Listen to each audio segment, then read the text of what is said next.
আপোনালোকলৈ স্বাধীনতা দিৱসৰ শুভেচ্ছা জ্ঞাপন কৰিলোঁ।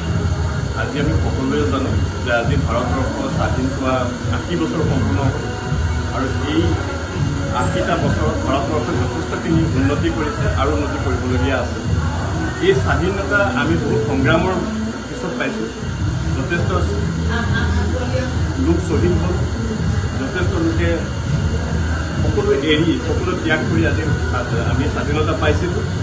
কিন্তু এতিয়া আমাৰ কৰ্তব্য বহুত আছে এখন দেশৰ নাগৰিক হিচাপে।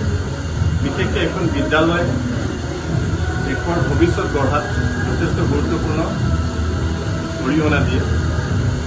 ছাত্ৰ ছাত্ৰীয়ে যাতে নিজৰ কৰ্তব্য সুচাৰুৰূপে পালন কৰে, দেশৰ ঐক্য, দেশৰ সকলো ক্ষেত্ৰত উন্নতিৰ ক্ষেত্ৰত নিজক আগবঢ়াই নিব পাৰে, তাৰ কাৰণে আমাৰ বিদ্যালয়খনেও আমি চেষ্টা কৰিম।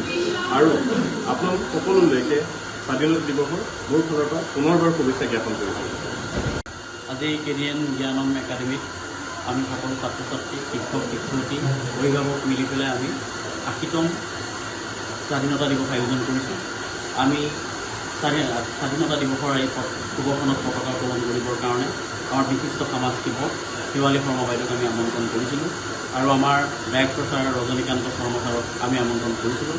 আমাৰ আমন্ত্ৰণ তেখেত আহিলে আৰু সকলো অনুষ্ঠান প্ৰতিষ্ঠানৰ লোকসকল আমাৰ মাজত আহি সমবেত হৈছেই।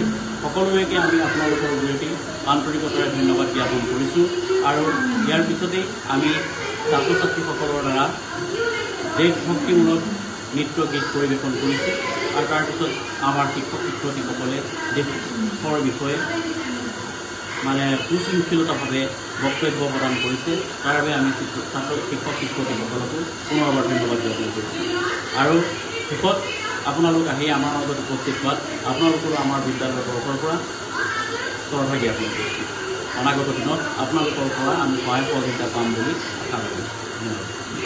যিকোনো খবৰৰ বাবে যোগাযোগ কৰক 9181 307 221 আমাৰ এই নম্বৰত।